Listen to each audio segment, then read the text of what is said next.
La felicidad verdadera está en la autorrealización, no está en la relajación ni en los placeres que normalmente se nos vienen a la cabeza.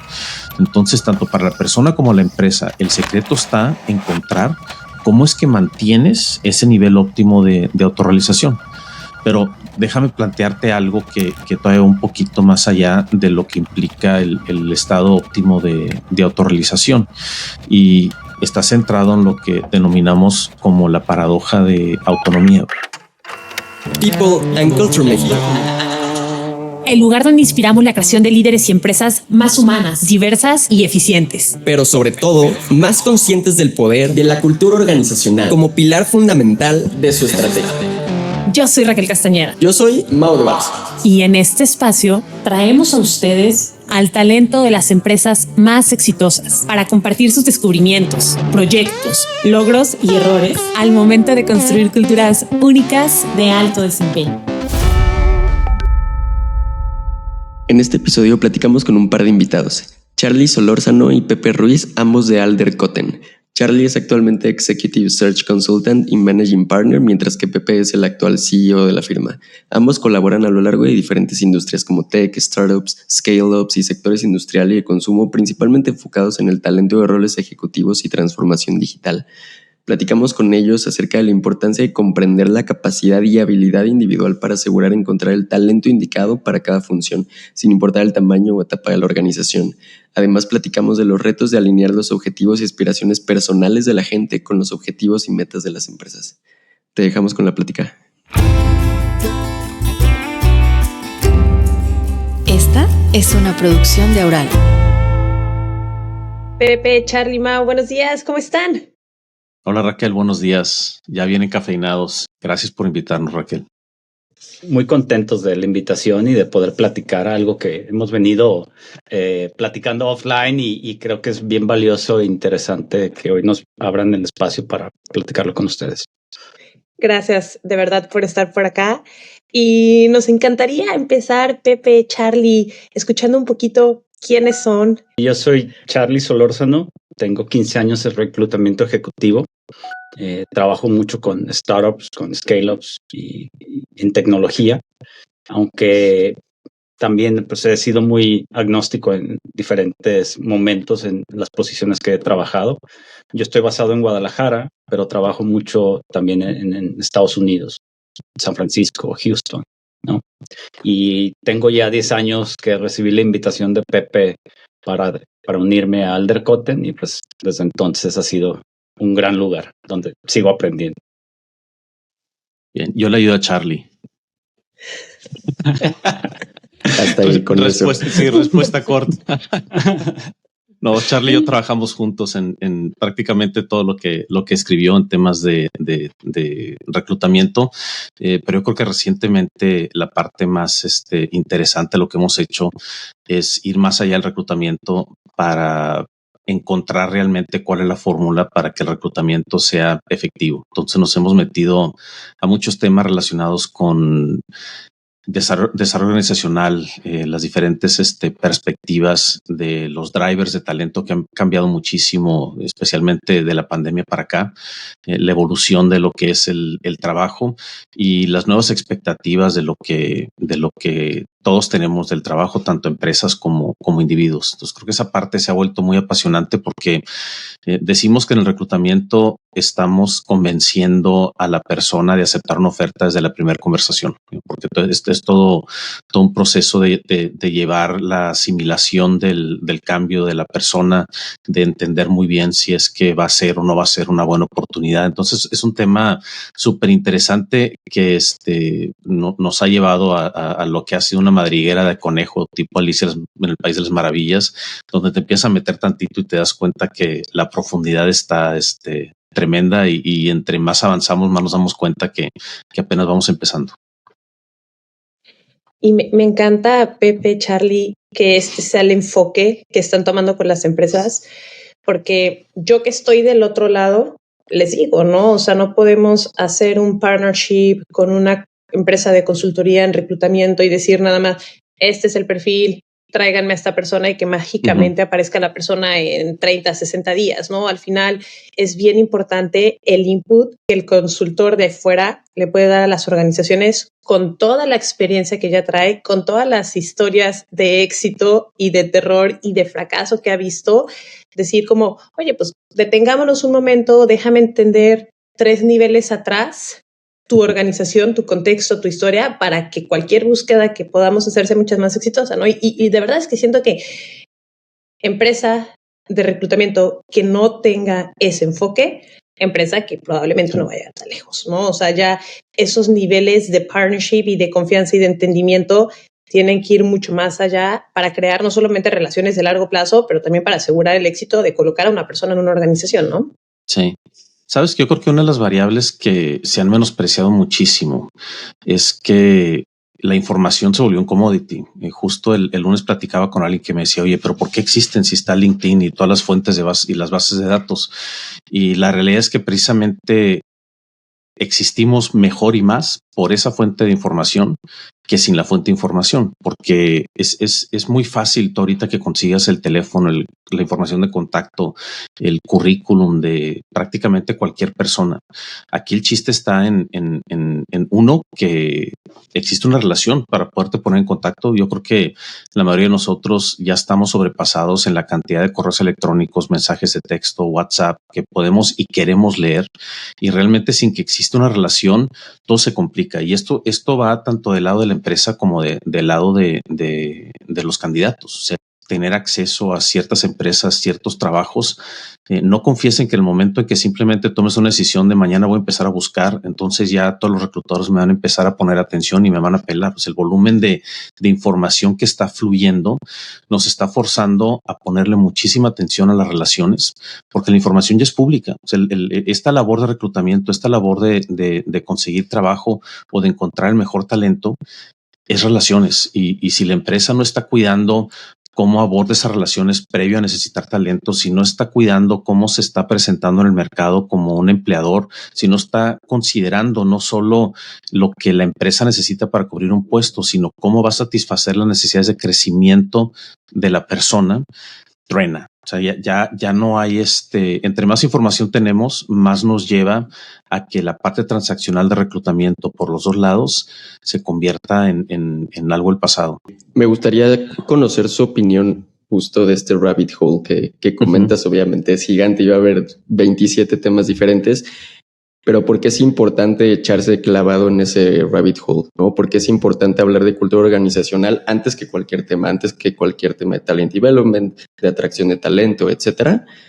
¿Por qué siquiera es importante empezar? Creo que es por lo mismo, un poco por, como decía Pepe, la información es tal que a lo mejor lo más sencillo es decir, quiero una persona de tal empresa o necesito una persona con estas características, sin realmente entender el contexto, uno, de la empresa, el momento actual, porque no es lo mismo una startup que una empresa consolidada, que ya tiene procesos, que ya tiene estructura, que ya desarrolló ciertos parámetros. Incluso también para los candidatos o para las personas. No es lo mismo un ejecutivo que sacas de un corporativo donde está todo hecho y lo quieras llevar a una empresa o una startup donde pues todo es un caos, porque esa es la naturaleza. Entonces, creo que es bien importante esta mediación de entender los momentos y encontrar el punto exacto para atraer a la persona y para la empresa. Mira, creo que hay algo bien importante que las organizaciones especialmente tienen que poder visualizar. Estamos en lo que definimos como la cuarta era de poder en el trabajo y en las relaciones. La primera era fue cuando el poder la tenía quien te podía proveer seguridad y mantenerte vivo. Una época en donde el rey lo que te podía proporcionar era seguridad. En la segunda era, el poder estaba con quien tenía la tierra, porque era la principal fuente de generación de alimentos, y de alguna manera venía un poquito de la mano con el concepto de la seguridad. Y ese poder, pues es lo que dominó primordialmente lo que fueron las primeras épocas agrícolas. El tercer poder vino con la revolución industrial. porque anteriormente pues había mucho artesano, había la capacidad de que un individuo pudiera llegar a realizar una profesión de manera semi-independiente. Y lo que forzó la industrialización fue que el poder se transfirió a que tenía el capital para poder tener medios de producción que podían ser más rentables, o todo lo que sabemos del por qué la existencia de la industrialización. Y eso durante la época entre Henry Ford y la Segunda Guerra Mundial llevó a una rampa bien intensa de propagación de estas teorías de manufactura, y luego por encima le empalmaron la filosofía militar, porque en la Segunda Guerra Mundial realmente lo que sucedió fue que Estados Unidos aplicó su máquina industrial y fue lo que les ganó la guerra. Cuando tengan oportunidad, revisen los números de producción de aviones, de armamento, toda esta aplicación de mezclar los fundamentos industriales basados en la manufactura de Henry Ford con la escala de la estructura militar es lo que nos llevó a lo que empezamos a conocer como las empresas globales, las empresas internacionales. Y todo esto se vino a través de una estructura de jerarquía y mando súper definida y muy, muy ligada al estilo militar. Y lo que nos ha pasado más recientemente es que las herramientas de trabajo, las herramientas de producción se han democratizado. Entonces ahorita estamos regresando otra vez a una era en donde los individuos nos estamos empoderando para poder ser independientes en términos de los medios que necesitamos para poder proveer servicios. O sea, este podcast que estamos grabando anteriormente podría haber necesitado un estudio, podría haber necesitado una empresa de distribución. Si no tienen las relaciones en radio, nadie te iba a escuchar. El poder estaba distribuido de una manera muy diferente. Ahorita lo podemos subir a 15 plataformas diferentes y lograr propagación de cualquier información que nosotros estemos discutiendo por aquí.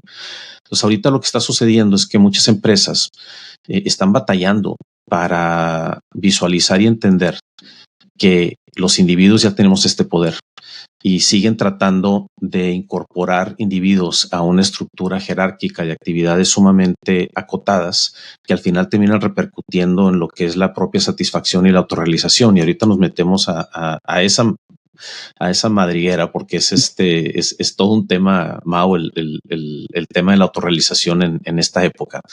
Pero esa es la parte más complicada para las empresas, entender realmente que esa dinámica está cambiando y para muchos incluso es difícil y el poder es una palabra bien complicada y quizá muy fuerte, pero realmente están batallando para entender que los grandes corporativos, las empresas y simplemente tener el billete no es tener el poder ni el control de la fuente de trabajo que pensaban que antes tenían. Y un ejemplo, todavía ahorita la mayoría de las empresas, y quizá lo puedas visualizar fácilmente, Raquel, tú que batallas para conseguir talento a veces.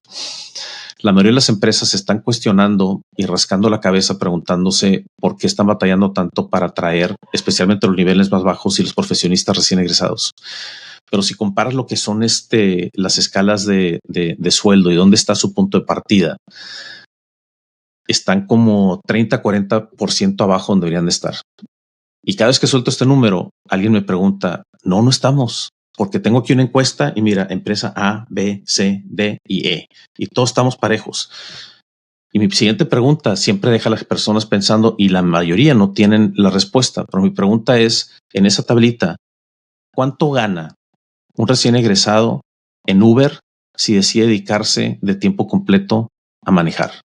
¿Y cómo comparas eso? Que es, digamos, un benchmark muy común de una actividad que cualquiera de nosotros pudiera hacer si así quisiéramos. ¿Cómo comparas eso, que para mí es el baseline, contra lo que estás ofreciendo un profesionista? Y la respuesta es sí, no, pero es que acá que el aprendizaje. Yo sí, conozco mucha gente que maneja el Uber porque es lo que les da el ingreso necesario mientras arrancan su propio negocio o mientras van desarrollando otras actividades individuales, trabajando de manera remota, proveyendo servicios profesionales a gente en Europa o en Estados Unidos.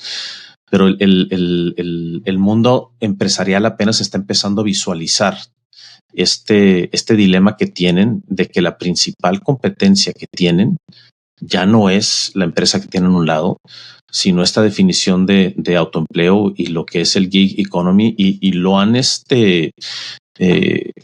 despreciado durante muchísimos años, pero yo creo que la evidencia ya es bastante dura y la realidad creo que ya está en el punto en donde forzosamente van a tener que hacer un ajuste más duro que soft, porque han tenido varios años para ajustarlo y creo que ahorita están enfrentando a la realidad de que ese ajuste va a tener que ser más radical de lo que han estado tratando de hacer. ¿Qué hacen las empresas que ya entendieron este cambio?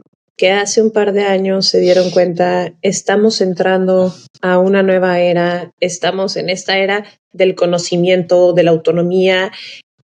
¿Qué hacen esas empresas para mantenerse atractivos, culturalmente hablando, para poder atraer, desarrollar, retener talento y maximizar realmente el talento, ¿no? Porque muchas empresas tienen ahí cientos, miles de empleados sentados y al final, pues calentando silla. Si no estuviéramos trabajando o levantando temprano para poder cumplir con las metas que alguien más te planteó.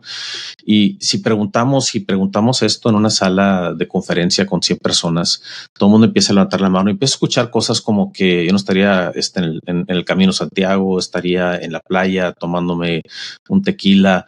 Y todas esas respuestas son válidas dentro del contexto de un periodo de descompresión, de poder reenergizarte. Pero yo te reto a pensar qué harías durante 30 días seguidos en la misma playa alcoholizándote, porque la realidad es que no tardarías muchos días en aburrirte y en empezar a buscar lo que eras, y entonces empezarías a ver si te vas a bucear, si aprendes a velear. O sea, tenemos una necesidad humana de autorrealización. O sea, la felicidad verdadera está en la autorrealización, no está en la relajación y en los placeres que normalmente se nos vienen a la cabeza. Entonces, tanto para la persona como la empresa, el secreto está en encontrar cómo es que mantienes ese nivel óptimo de autorrealización. Pero déjame plantearte algo que todavía un poquito más allá de lo que implica el estado óptimo de autorrealización, y está centrado en lo que denominamos como la paradoja de autonomía. Y esa paradoja de autonomía es que desde que nacemos hasta que nos morimos internamente, estamos peleando constantemente contra la necesidad de seguridad y certeza, contra nuestro sentido de aventura y de perseguir incertidumbre. Desde que nacemos, del primer momento en que tenemos libertad para empezar a movernos, estamos peleando entre la seguridad y la certeza que nos va a estar en el brazo de nuestra madre contra irnos a gatear, y de alguna manera tenemos un punto óptimo de lo que nos da suficiente certeza para proveer de seguridad, para poder explorar de manera tranquila cierto nivel de incertidumbre. Si vemos que existen estos dos parámetros, podemos acostar la pirámide de Maslow y determinar que la parte de certeza y seguridad cae en ese elemento del equivalente a los brazos de la madre, y la autorrealización sucede a una distancia óptima, desprendida de la certeza. Digo óptima porque realmente cuando estamos en certeza total existe el aburrimiento. Cuando de repente pisamos tantito el área de la incertidumbre, se nos prende un poco la atención y estamos empezando a sentir concentración. Después de la concentración, si seguimos empujando, estamos en el estado óptimo que Mihai Csikszentmihalyi llamó flow. Y este punto es bien interesante porque hay temas neurobiológicos detrás de todo esto. Mihai describe que cuando estamos en flow, perdemos noción del tiempo y pierdes noción del espacio. Esto es neurobiológico, porque puedes, y el cuerpo se da el lujo de perder la noción del tiempo y del espacio, porque hay un cierto nivel de certeza. Estás anclada en un cierto nivel de certeza. Si esta conversación la estuviéramos teniendo en medio del Zócalo, con el temor de que alguien nos robe el celular, no estaríamos poniendo el mismo nivel de atención que estamos poniendo ahorita. No se diga si es que estás en una jungla o en un punto totalmente desconocido que no sabes si puede llegar a salir un tigre y devorarte el pescuezo. O sea, necesitamos cierto nivel de certeza para poder llegar ahí. El cerebro canaliza la energía muy interesantemente hacia las zonas cognitivas una vez que satisfacemos esa necesidad de certeza. Pero si seguimos empujando nuestros límites de la tolerancia de la certidumbre, empezamos a caer de concentración en el estado de flow a un estado de estrés, después a un estado de preocupación y luego terminamos en un estado de miedo. Ese estado de miedo es el inverso de estar en flow, porque lo que sucede es lo que en Estados Unidos le llaman el fight or flight, donde ya está el cuerpo en un estado de alerta tan alto que prácticamente apaga toda actividad cognitiva y se empieza a enfocar en la supervivencia. ¿Peleo o corro? Prácticamente a nivel instinto natural. Y aquí estamos hablando de los dos extremos, pero si lo analizamos en comportamiento, seguramente pueden visualizar cuando están discutiendo en alguna reunión con alguien que está en flow, contra alguien que se siente amenazado y tiene ciertos temores, porque entonces muchas veces detectamos y decimos, esta persona ya no está siendo racional con lo que le estoy diciendo, no está escuchando, solo se está defendiendo. Sí, eso es el espectro y está basado en esta paradoja de autonomía que tenemos. Pero cada uno de nosotros tiene un punto de flow diferente. McKinsey, la consultora global, le dedicó 10 años a un estudio y determinó que cuando estamos en estado de flow, somos 5x más productivos. Lo de toda una semana de trabajo. O sea, esa es la magnitud. Y no es un estudio de meme de Instagram. Estamos hablando de McKinsey. Está publicado por Harvard Business Review y los invito a que le den Google y lo revisen y van a visualizar todo esto que les acabo de mencionar. Las empresas que son exitosas, muy probablemente ni siquiera la gente que trabaja ahí te lo puede articular, pero es porque pasan una gran cantidad de tiempo los individuos en flow, porque se sienten autorrealizados y porque en el estado de flow suceden dos cosas de manera simultánea.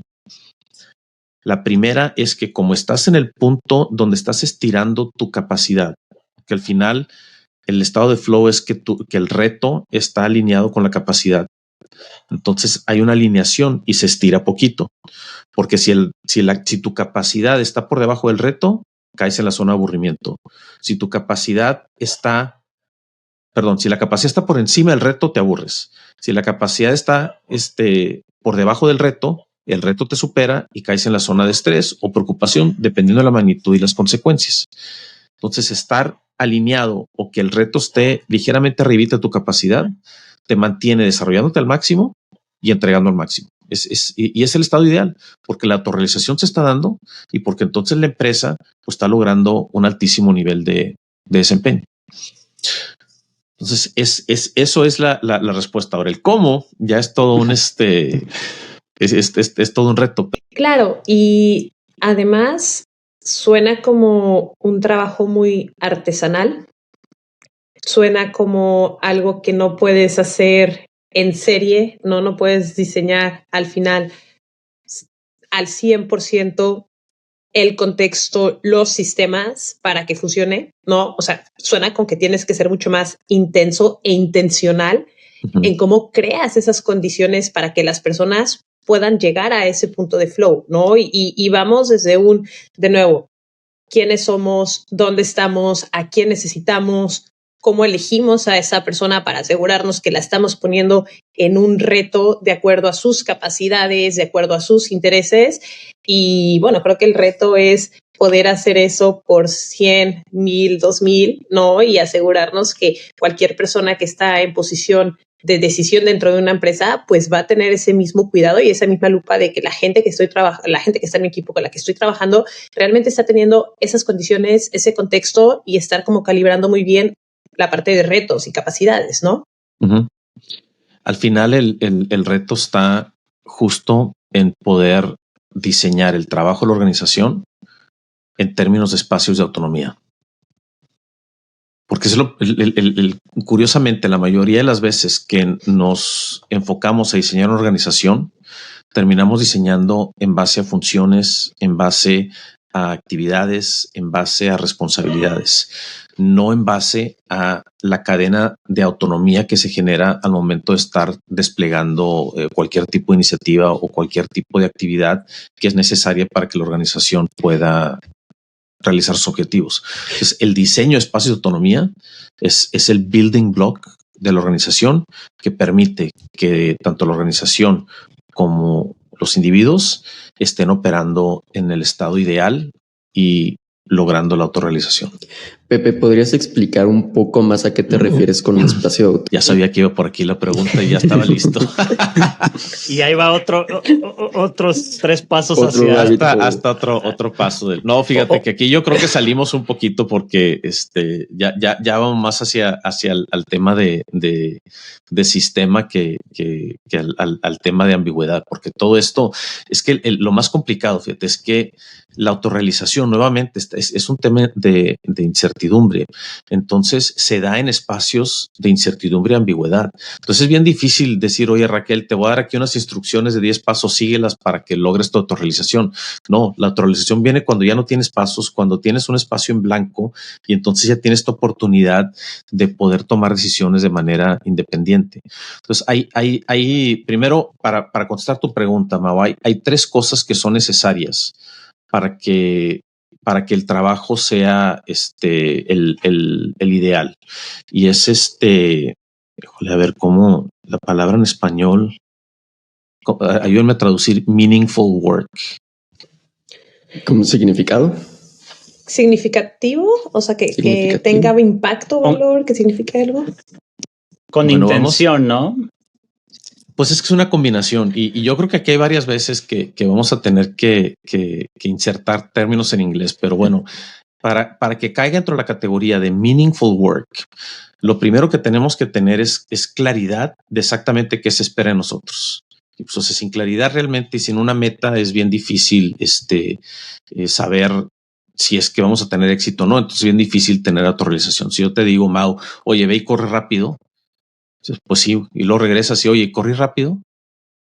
Pues no sé, nada más te dije que corría rápido. Tú sentiste que corriste rápido. Si no tienes esa certeza de decir, Mau, sí corriste rápido, yo esperaba 8 segundos y te lo aventaste en 7, entonces ya dices, lo logré. ¿No? Ese sentimiento de logro viene de tener claridad de qué es lo que tenemos que hacer. Lo segundo es que exista este elemento de sentirte que eres capaz de lograr lo que te están pidiendo y de que existe reconocimiento en este nivel óptimo. Porque yo puedo decirte otra vez, oye, Mau, tu tarea es traerme un café. Entonces, pues bueno, tengo claridad la tarea, pero traerte un café no es ningún tipo de reto. Entonces pierde el componente de que realmente sea meaningful, porque no está cumpliendo con un sentimiento de que lo que hago es importante. Entonces, claridad de qué es lo que me están encargando. Y el segundo es reconocimiento del que lo que estoy haciendo tiene impacto. Ese es el segundo componente. Y el tercero es que realmente yo tenga la capacidad para poder tomar decisiones. Porque si yo no puedo tomar decisiones, entonces yo no voy a sentir la satisfacción de haber resuelto el problema. Si yo te doy un rompecabezas y te digo, tu meta es el armar el rompecabezas y ya sabes que esto es importante porque vamos a suponer que el rompecabezas tiene una clave que va a permitir que se salve el mundo. Es importante. Y luego nos vamos a la toma de decisiones y entonces te empiezo a decir, a ver, Mau, la pieza 1, colócala aquí. La pieza 2, colócala acá. Ya rompí por completo el tema del meaningful work, porque no te estoy permitiendo a ti el espacio para poder tomar esas decisiones.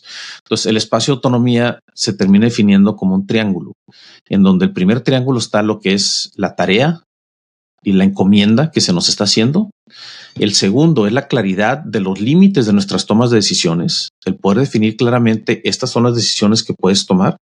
Y el tercer componente es un componente de guía, porque siempre va a haber dudas de exactamente cómo puede haber evolucionado, cambiado lo que me encomendaron, y también puede existir dudas y zonas grises en lo que es la toma de decisiones. Entonces, ¿cómo se define la tarea? ¿Cómo definimos la toma de decisiones? Y luego en el punto de abajo del triángulo, ¿cómo es que me vas a proveer guía y me vas a orientar para poder llevarla a cabo? El otro tema bien importante es que existe y ahora sí nos vamos más profundo con el conejito, un elemento que le llamamos el horizonte de gestión. Y el horizonte de gestión representa la cantidad de tiempo dentro del cual típicamente podemos estar tomando decisiones bajo condiciones de incertidumbre sin el input externo para poder validar lo que estamos haciendo. Hay personas que esto puede ser horas, hay gente que puede estar diseñando y trabajando durante años sin ningún tipo de validación. Entonces, dependiendo de cuál sea nuestro horizonte de gestión óptimo, que va ligado con nuestra necesidad de certeza y nuestra capacidad para tolerar incertidumbre, entonces se van acomodando qué tanto se abre ese triángulo que te acabo de escribir, que termina siendo lo que define el espacio de autonomía basado en la tarea que estamos encomendando. Si yo le pido a Raquel que la tarea es crear un reporte de asistencia de la última semana del equipo de la empresa, pues pudiera tener un horizonte de gestión de horas o quizá un día y que realmente no represente ningún tipo de reto para Raquel porque no está tomando decisiones, o por lo menos las decisiones que tienen que tomar no pueden llegar a retarla. Y pues si está así de sobrada la capacidad, pues más vale que mi guía sea sumamente desprendida, porque si no, vamos a tener algo de problemas. En el otro extremo, mi tarea pudiera llegar a ser: oye, Raquel, estamos trabajando con un scale-up, tienen serie B, acaban de inyectar tanto dinero, este es el presupuesto que está designado para recursos humanos. Necesitas crear la estrategia para los próximos 3 años para garantizar que la estructura de talento y cultura va a cumplir con las expectativas del plan estratégico que compararon los inversionistas. Las dos son tareas, pero la definición de la tarea tiene un impacto sumamente diferente del espacio de autonomía que le estoy otorgando a Raquel bajo esas dos condiciones. Entonces, cuando diseñamos una organización, es bien importante tratar de definir cómo es que todos estos temas, desde lo que es la intención estratégica, la definición de la estrategia, el definir los objetivos de negocio, traducir objetivos de negocio, objetivos operativos, traducir objetivos operativos a KPIs, traducir KPIs a tareas específicas. Todo eso es una taxonomía que nos ayuda a diseñar una organización y el trabajo basado en los espacios de autonomía. Me encantaría que detalláramos tantito más, Pepe, a esto de los horizontes de management, los horizontes de gestión. ¿Qué tiene que ver una organización para entender un horizonte de gestión y cómo las organizaciones podemos diseñar mejores equipos de trabajo, mejores equipos de liderazgo más funcionales, más efectivos? Sí. Mira, la taxonomía que utilizamos de horizontes de gestión considera 3 macrohorizontes. Lo que es forjar el futuro, que es un horizonte de poder estar visualizando lo que tiene que suceder en la organización de 7 años en adelante. Y estos son temas que obviamente ahorita vamos a ver cómo se acomoda el nivel de detalle de los diferentes horizontes de gestión, porque en un extremo tienes los horizontes más cortos, que son las tareas que nos lleva a actividad del día a día, que tienen un altísimo grado de certeza. Y cuando empiezas a hablar o a tener discusiones de qué va a suceder con la empresa 7, 10, 20 años adelante, pues son conversaciones súper ambiguas. Y son conversaciones en donde si el consejo de administración decide, oye, esta empresa ya no se va a dedicar a automóviles, simplemente se va a definir como una empresa de tecnología, entonces eso define en dónde se está anclando el futuro y al final tiene otra una consecuencia de cómo se hace toda la cascada hasta eventualmente terminar impactando las actividades individuales. Entonces, el horizonte más largo es lo que es el horizonte de forjar el futuro. Una vez que se tiene una intención de qué es y hacia dónde va la organización, el segundo horizonte es lo que llamamos el horizonte estratégico, que es entonces empezar a aclarar lo que es una visión y una misión hacia lo que son los elementos estratégicos. La estrategia es un nivel más abajo de certidumbre porque tú empiezas a aclarar ciertos temas estratégicos de qué es lo que tiene que hacer la organización. Y el tercer horizonte es el horizonte de operación, que es en donde se materializa y se ejecuta la estrategia. Ahora, si nos vamos ya a lo que son los 6 horizontes de gestión dentro de estos 3 macro, el primer horizonte aborda tareas y son temas muy puntuales de ejecución de tareas que típicamente se están ejecutando bajo algo prescriptive, perdón por las palabras en inglés otra vez, bien delimitado, predeterminado y limitado. ¿Sí? O sea, si alguien está ejecutando tareas, lo está haciendo bajo cierta claridad de exactamente qué y por qué tiene que hacerlas. Incluso si nosotros, porque nosotros mismos podemos tomar decisiones de un horizonte más alto y prácticamente ejecutar todos. Entonces, tú puedes tomar una decisión de hacerte desayunar, y una vez que estás ya rompiendo los huevos y estás revolviéndolos, estás actuando bajo algo predeterminado. Tú lo predeterminaste, pero estás actuando bajo algo predeterminado. El segundo horizonte implica utilizar todo lo que es tu experiencia y tu conocimiento para poder llevar a cabo lo que son situaciones que se salen de lo predeterminado. Entonces, por ejemplo, tú predeterminaste que te vas a hacer 3 huevos revueltos, sacas 3 huevos del refrigerador, los partes, y cuando llegas al tercero te das cuenta que son de esos huevos que tienen algo rojo y ya te echó a perder el batido, y entonces eso equivale a algo que no está predeterminado.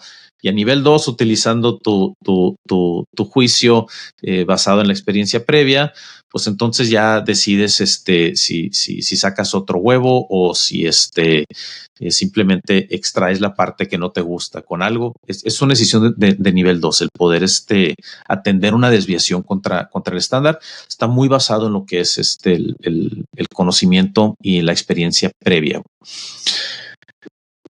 A veces cuando hablamos de un horizonte 1 y un horizonte 2, la gente visualiza temas muy transaccionales, tácticos o de poca importancia, pero ese es el mundo donde vive un piloto y donde vive un cirujano.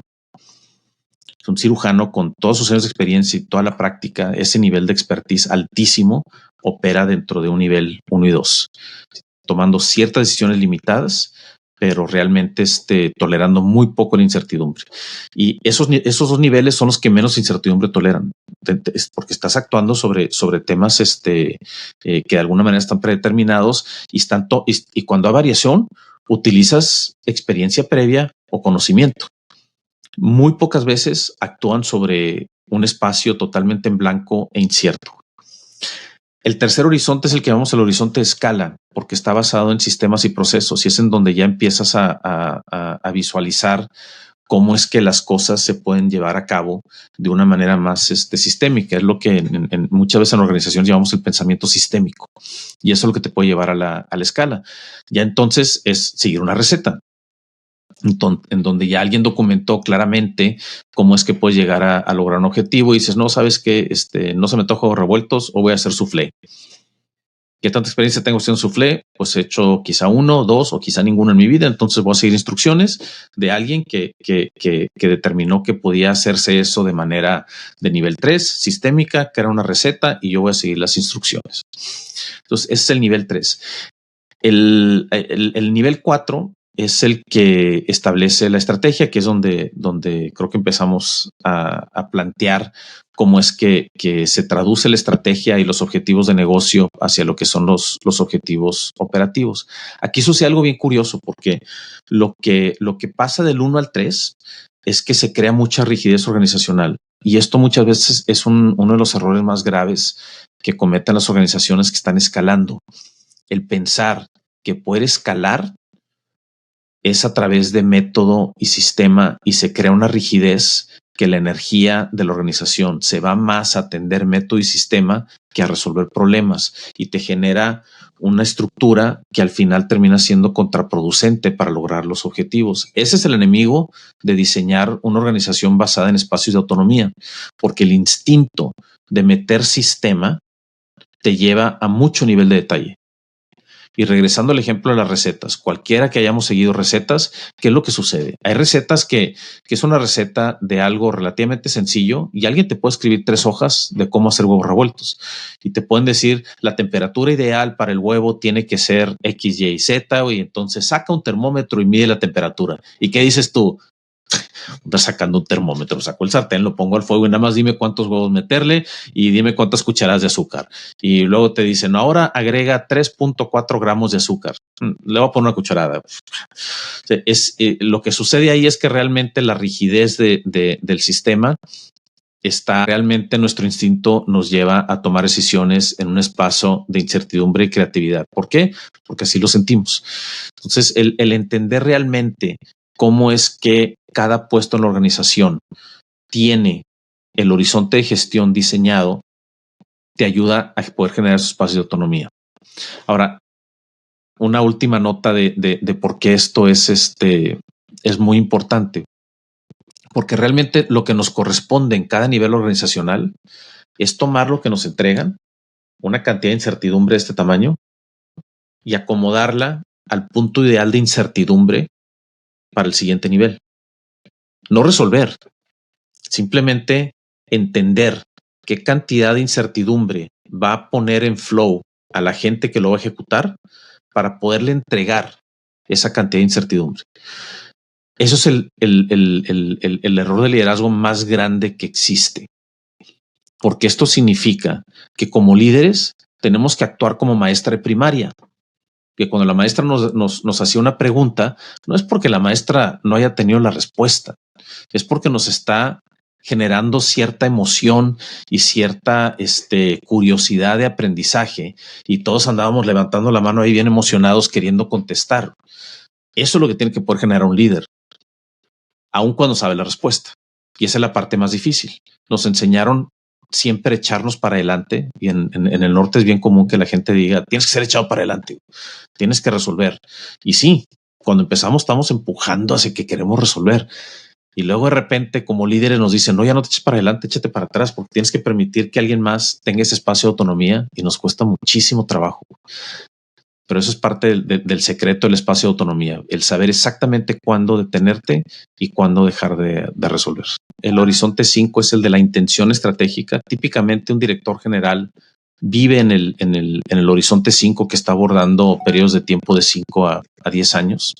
Y normalmente la junta directiva, el consejo, está viviendo en el horizonte 6, que es el que está abordando las necesidades de 10 años en adelante. ¿Qué pasa, Pepe, Charlie, en organizaciones que están cambiando mucho, que se están creando, ¿no? Y al final, bueno, pues es mucho del espacio donde Mabu y yo hemos estado en los últimos años, con esta parte de diseñar horizontes de gestión que habiliten realmente una operación efectiva, ¿no? Y voy a poner el ejemplo concreto de muchas scale-ups, organizaciones que en los últimos 2 años han empezado a crecer muchísimo y han tenido que cambiar bastante porque tuvieron que hacer una reestructura, porque tuvieron que cambiar su enfoque de go-to-market, algo en el producto, por algo que pasó en la industria. Pero en estas empresas en donde a lo mejor se espera que una persona opere en 3 niveles distintos, ¿no? Ya sea que una persona esté preparada para el primer nivel y se espere que pueda tomar decisiones al tercer o cuarto nivel, o al contrario, una persona que está en un tercer o cuarto nivel, pero las necesidades de la organización le están pidiendo y exigiendo que se baje el primer nivel en algunas cuestiones súper tácticas. ¿Qué pasa con estas organizaciones? Harley, o me la aviento. Es un caso muy común, caso muy que escuchamos siempre, ¿no? Que el CEO trata de operar hasta abajo, queriéndose meter en el detalle de todo lo que pasa, que de repente cambia la estrategia al día siguiente cuando ya habían dicho que iban para la izquierda y luego para la derecha. Se empieza a generar mucha frustración. Yo creo que la parte más importante en un scale-up es que el CEO o el founder tiene que entender que tiene que dejar ese espacio. A final de cuentas es un proceso muy complicado porque pues, es su hijo, su bebé.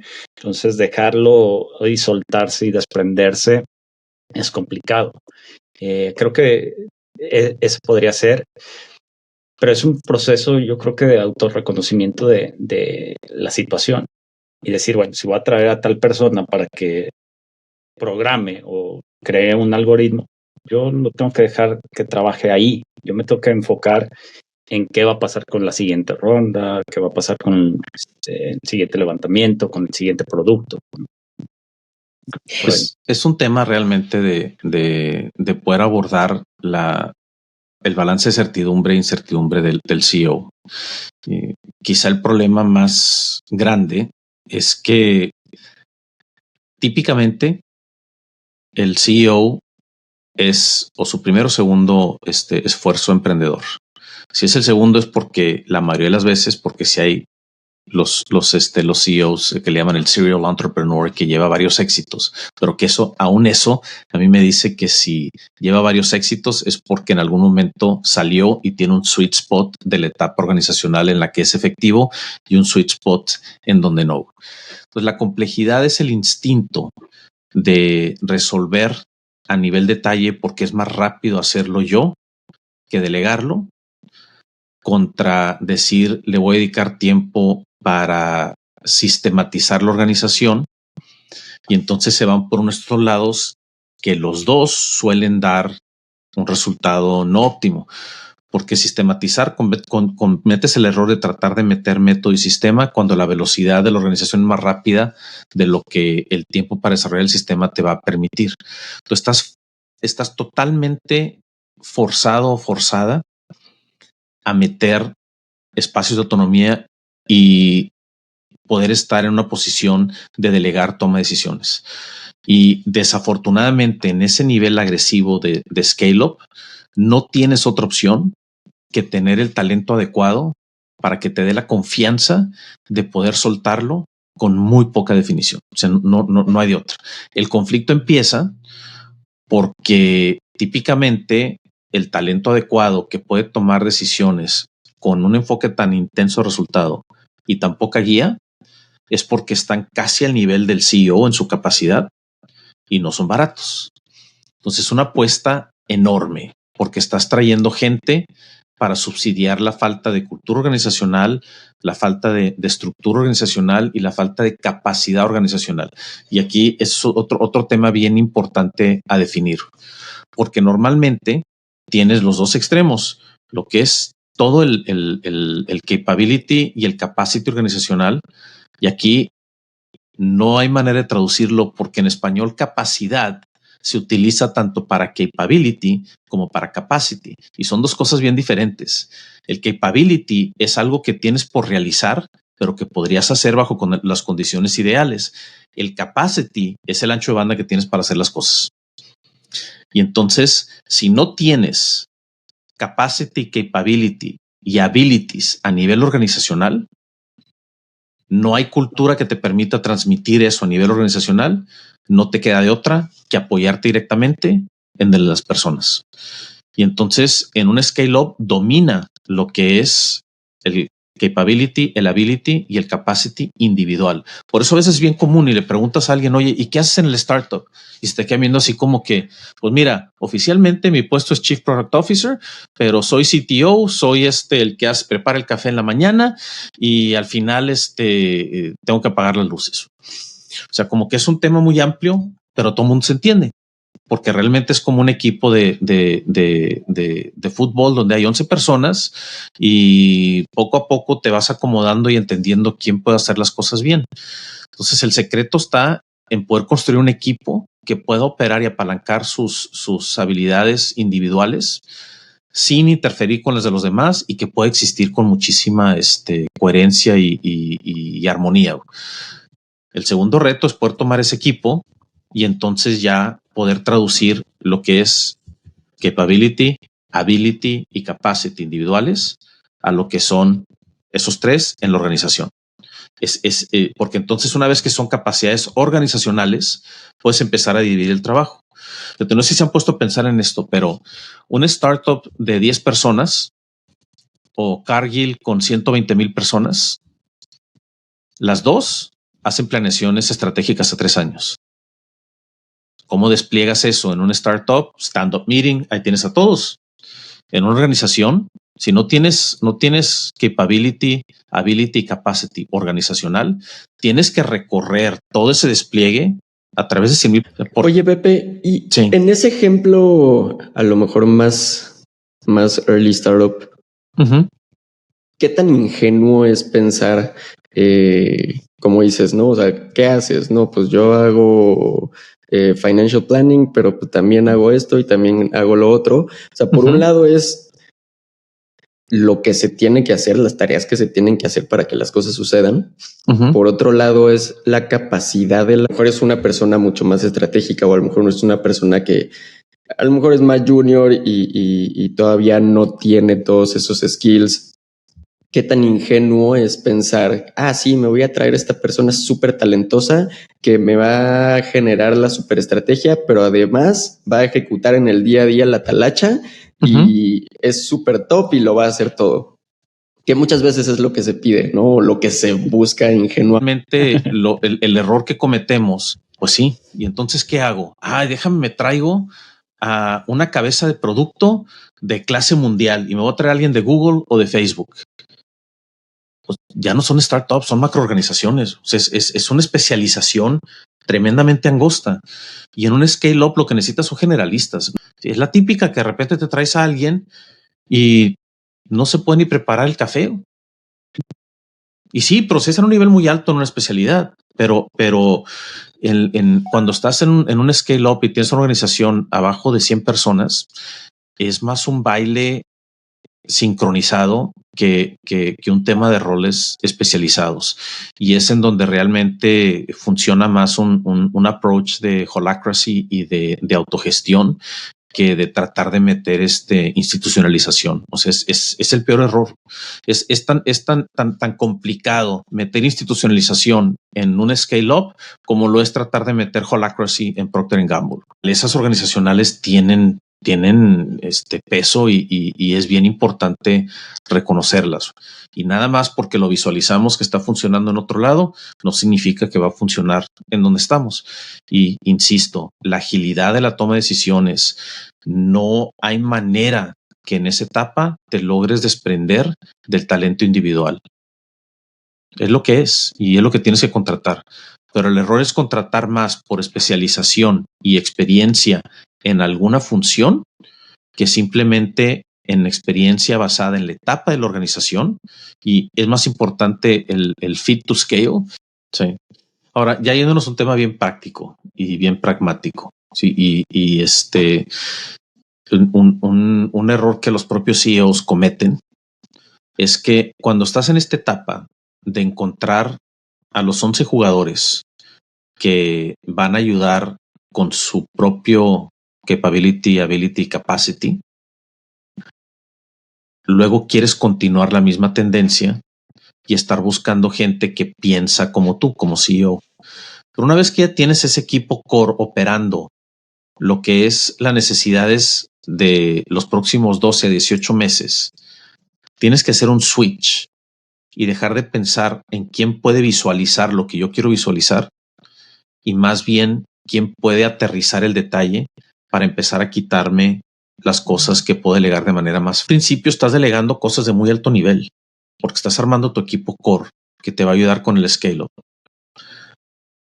Inmediatamente después tienes que irte a la inversa y empezar a buscar soluciones súper tácticas. Y al final los capabilities organizacionales van de abajo para arriba, pero tienes que encontrar el momento justo para poder hacer ese switch. Es decir, ahora sí necesito especialistas porque ahora sí no quiero no quiero que mi CTO sea el que venga a identificar exactamente cómo debe estar estructurado el código. ¿Y cuáles creen ustedes que son las razones por la cual no se identifica ese momento a tiempo? Típicamente porque no hay esos momentos de introspección que después te sirvan para poder identificar en qué momento llegaste. Si yo simplemente digo, me voy a salir a correr 10 kilómetros, no tengo marcada mi ruta y me salgo con mi reloj midiéndome los kilómetros y me regreso a los 5, no voy a tener poder de tomar ciertas decisiones basado en lo que yo ya visualicé. Si yo digo, esta va a ser mi ruta, y entonces ya más o menos voy visualizando y tengo claro en dónde está mi capacidad, puedo tomar decisiones intermedias.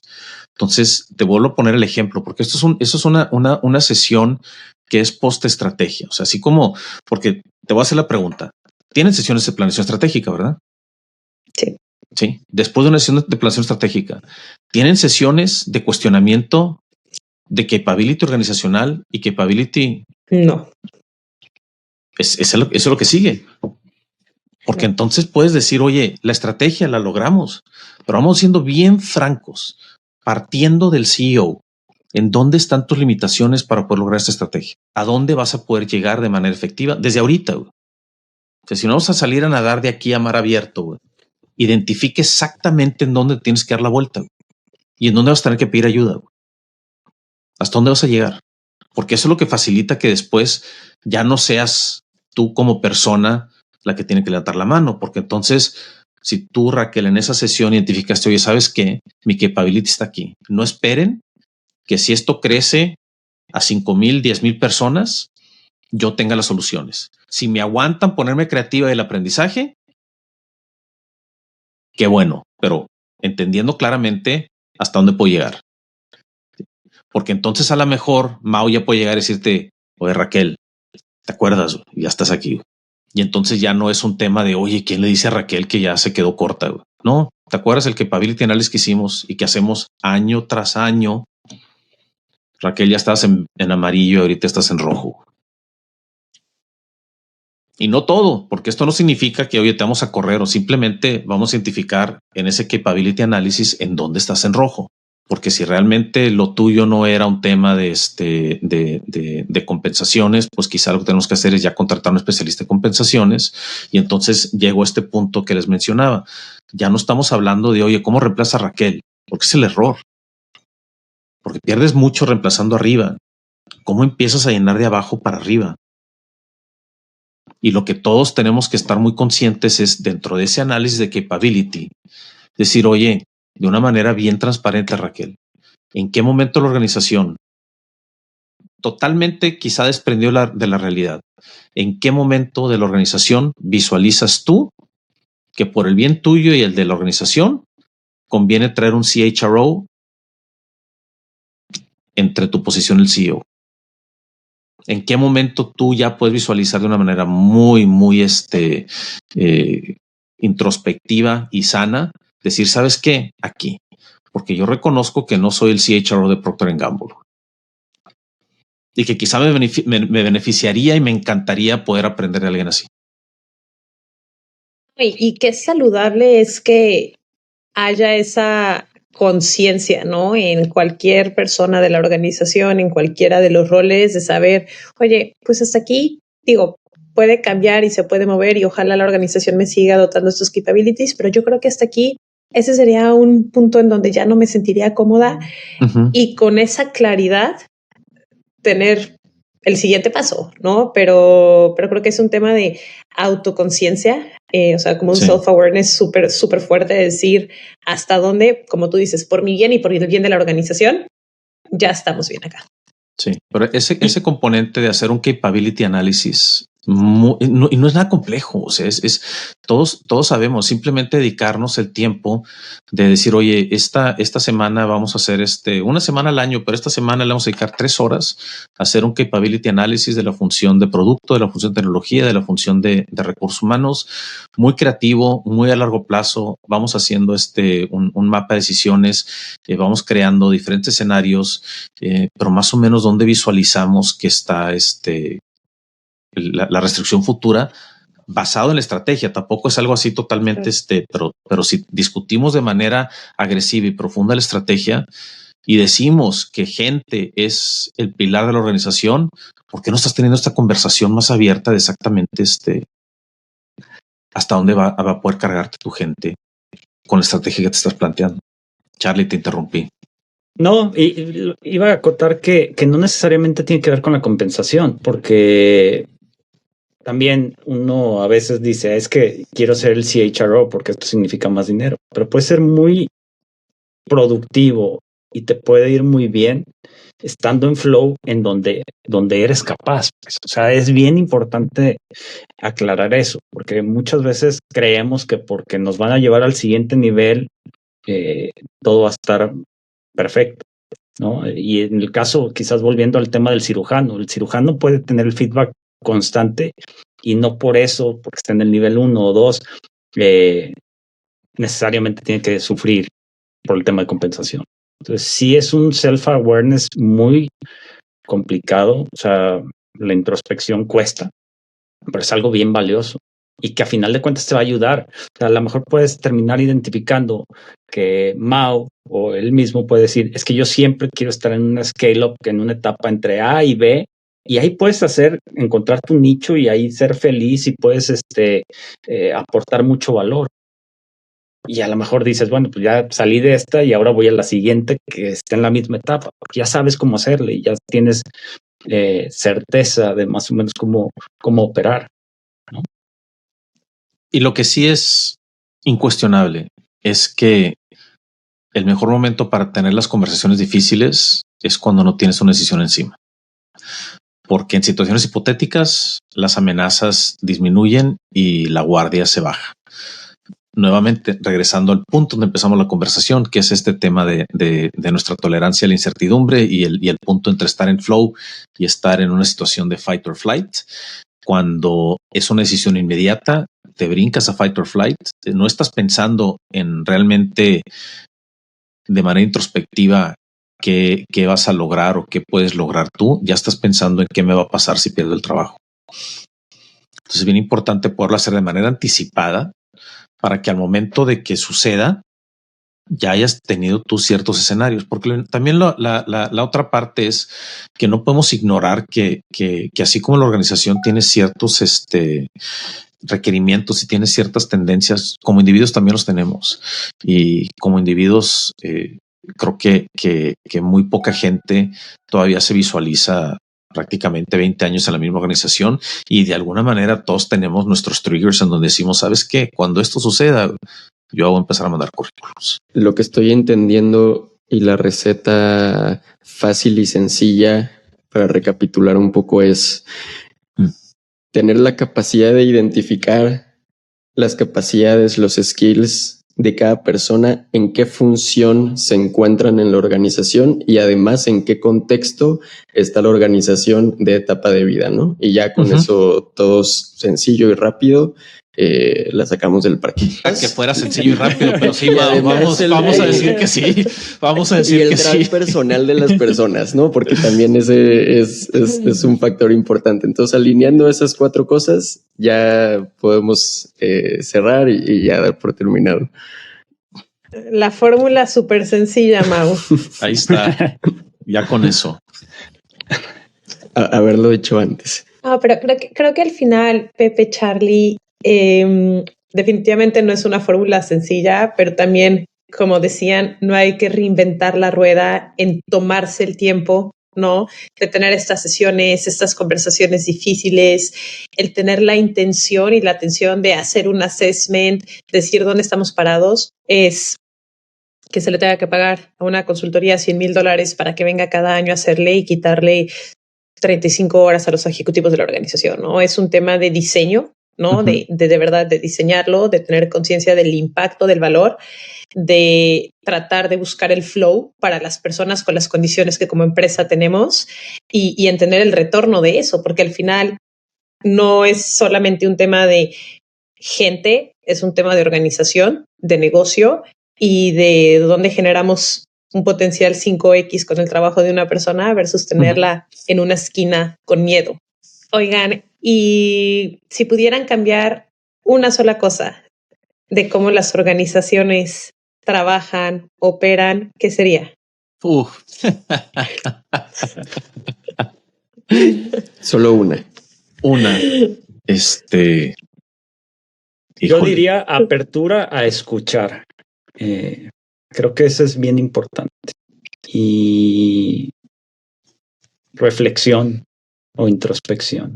Yo creo que introspección es me voy con Charlie en esa.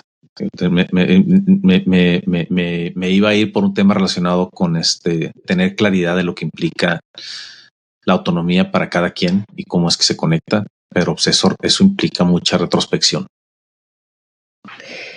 Nos escuchan personas, Charlie, Pepe, de distintos tipos de organizaciones, industrias, tamaños, incluso regiones en diferentes países. Ustedes como consultores, como expertos en temas de talento, platican con muchas organizaciones, ¿no? Uh-huh. Y me llama la atención que digan como apertura e introspección. O sea, es que ustedes cuando llegan con estas empresas las sienten herméticas, las sienten cerradas, con poca recepción a feedback, o por qué lo mencionan? No, de ninguna manera, Raquel, pero te voy a decir qué pasa, que normalmente las conversaciones que suceden dentro de las organizaciones tienen un montón de elefantes blancos en el cuarto y suelen girar alrededor de los temas teóricos de negocios. Hablan muy poco y ponen muy poco sobre la mesa los temas reales, ¿sí? Y le dan vueltas y la mayoría asume de una manera muy optimista que si se mantienen enfocados en los temas core alineados con teorías de negocio, los elementos emocionales, humanos y todo lo que no queremos decir se va a acomodar. Y creo que la conversación, la introspección realmente tiene que ver con esa sinceridad, decir, oye, entiendo, pero el tema de negocio está apoyado en 80% temas emocionales, temas que no vemos en la organización, situaciones que son de contexto, de mil cosas que normalmente no traemos a la mesa. Y eso es en donde falta muchísimo más apertura. Y eso es un tema de cultura, porque estamos muy sesgados a que abrir cualquier tema que no sea un tema de negocio comúnmente aceptado nos va a aislar, nos va a posicionar de una manera no adecuada. Entonces, es algo tan básico como simplemente el decidir en qué momento tienes que detenerte y en qué momento tu efectividad va a empezar a disminuir. Y muchas veces la falla principal ocurre alrededor de los fundadores, que les cuesta mucho trabajo aceptar muchas cosas que ya saben, pero aceptar y ponerlas sobre la mesa. Y muchas veces la gente que trabaja con fundadores de pasar muchísimo tiempo pensando cómo logro que se dé cuenta, cómo logro que nos podamos alinear la dirección correcta, sacándole vueltas y sin poner los issues reales sobre la mesa. Entonces yo creo que va por ahí, porque la mayoría de las juntas terminan abordando los temas bien directos. De negocio, directos de negocio, no de lo que debe ser. Como el tema de capability, o sea, de veras, esa pregunta es bien difícil, pero una vez que te acostumbras, es súper sana, súper sana. O sea, describe tú en qué momento vas a salirte de flow. Aquí está la estrategia. La organización tiene un plan de 5 años. ¿En qué momento llegas al punto en donde tu desarrollo actual está topado? ¿Y en qué momento la pendiente de tu desarrollo y tu crecimiento va a estar por debajo de la organización? No me hables de fantasías. Con mucha sinceridad, esta conversación debe ser parte de cualquier talent review y cualquier conversación de one-on-one. ¿En qué momento te va a quedar corto? Me encanta, Pepe.